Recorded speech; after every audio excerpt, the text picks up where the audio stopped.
Ensemble, on va essayer de comprendre un petit peu quel est ce fichier, quels sont ces différents mots-clés que l'on voit écrits partout. Donc ce code, ce n'est pas moi qui l'écris. Quand je crée mon projet, il a déjà été pré-rempli pour moi par Xcode. Il y a plusieurs choses à l'intérieur, mais pour l'instant, on va se concentrer sur cette première partie-là. La partie qui est ici, où il y a marqué struct content view 2.view. Cet élément, cette structure, ça représente le contenu que vous voudrez afficher dans votre écran qui est ici. C'est ce qu'on appelle une vue.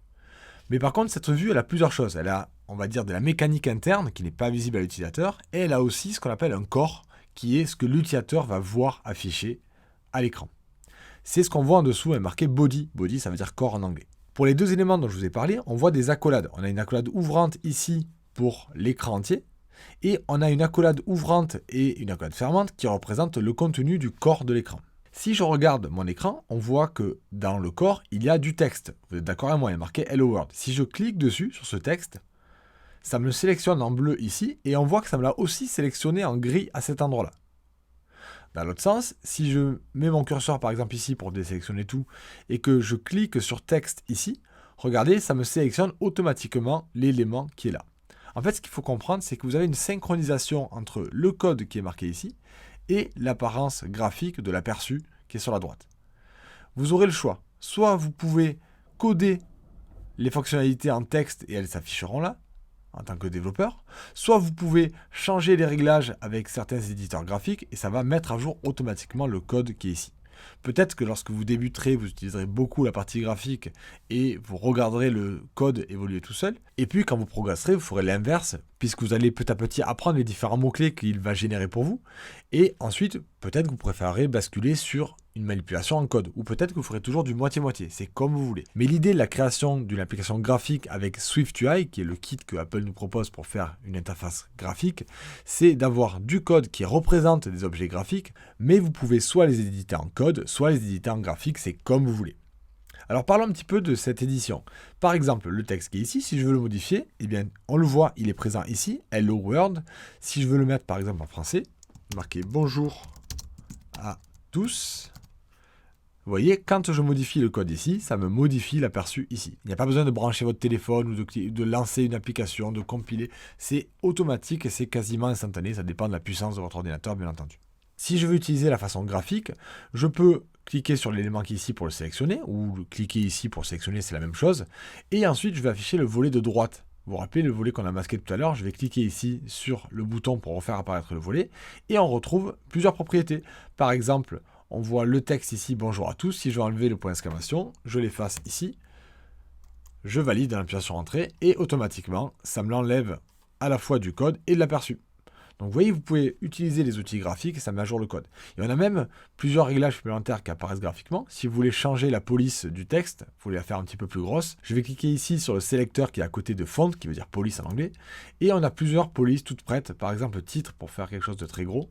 Et le titre a grossi. Alors là, cette fois-ci, c'est un peu différent de tout à l'heure. On voit qu'il a ajouté des nouveaux mots-clés. Vous voyez, il a ajouté sur le texte, il a appelé point font et il a choisi title. Vous voyez, c'est ce qu'on avait choisi là-dedans. Padding était déjà présent avant que je modifie la propriété font. Je ne sais pas si vous l'aviez vu.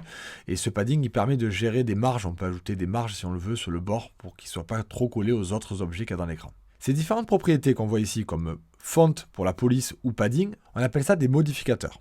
Un modificateur, c'est quelque chose qui va s'appliquer sur l'objet graphique qu'on a choisi. Ici, on a un objet graphique de type texte. Eh bien, on modifie sa police en ajoutant un modificateur. Pour des questions de lisibilité, en général, on saute des lignes. Donc là, si je me place ici et que j'appuie sur Entrée, Xcode fait en sorte de bien le décaler pour qu'on voit qu'il dépend de texte. Et on va faire pareil pour padding. Si vous voulez en ajouter d'autres, vous avez plusieurs façons de le faire. Soit vous avez ici le Add Modifier. Donc quand je clique ici, il va essayer de trouver tous les modificateurs qui sont relié à du texte et je peux cliquer pour les ajouter. Si je sais celui que je cherche, je peux taper et le choisir. Par exemple, si je veux changer la couleur, je tape color et je vois les différents modificateurs que je peux utiliser. Sinon, je vais prendre par exemple celui qui était présélectionné, la opacity, je clique dessus, ça me l'ajoute automatiquement. Vous voyez, maintenant qu'il a compris la mise en forme que je voulais, il la respecte, il m'ajoute opacity 0.8 et je peux des fois le régler ici. Alors par contre, pour celui-ci, pour moi j'ai un bug, si j'essaie de le modifier là, ça ne marche pas. Il faut que je le fasse forcément en code, je pense, parce que j'ai un système français et qui met des virgules sur le système français alors qu'en code il faudrait des points. Je pense que c'est pour ça qu'il cafouille un peu. J'ai tout essayé ici, ça ne marche pas. Il faut le modifier en code. Donc je vais cliquer effacer le 0.8 par exemple, si je mets 0.4, Donc ça fait 40% d'opacité. Vous voyez, il est gris. Alors, il n'est pas vraiment gris, en fait, il est transparent. Et du coup, le noir transparent, ça donne du gris. Ça veut dire aussi que s'il y avait quelque chose derrière, on le verrait en transparence. Donc l'opacité, ça permet de choisir la transparence d'un objet. Et ici, on a ajouté un modificateur. On peut le supprimer graphiquement en cliquant sur le delete ici, ou on peut tout simplement le supprimer en code si on ne veut pas le garder. Donc pour chaque objet que vous allez avoir à l'écran, vous aurez la possibilité d'ajouter ou retirer des modificateurs pour personnaliser son apparence. Vous pouvez le faire soit en code, soit en utilisant les modificateurs les plus courants ici, qui sont sous forme de menu, soit en ajoutant d'autres par ici. La dernière façon de trouver des modificateurs, c'est en cliquant sur le plus qui est là-haut. Et dans le plus, vous avez tous les modificateurs qui sont ici. Vous pouvez les chercher. Pour chacun, il vous explique qu'est-ce qu'ils vont faire, comment ils s'utilisent. Vous avez plus de documentation pour être capable de s'en servir efficacement. Ce que je vous conseille maintenant, c'est de pratiquer un petit peu. Déjà, ça rendra le cours plus fun, mais surtout, ça vous permettra de retenir. Alors, ce que vous pouvez faire, par exemple, c'est refaire ce que j'ai fait moi, créer un petit projet, et essayer de personnaliser l'apparence du label qui est affiché pour vous, changer le texte, essayer de découvrir quelques modificateurs qui existent, essayer d'alterner entre modification en code et modification avec l'interface graphique. Allez, c'est parti. Ensuite, vous passez à la prochaine vidéo.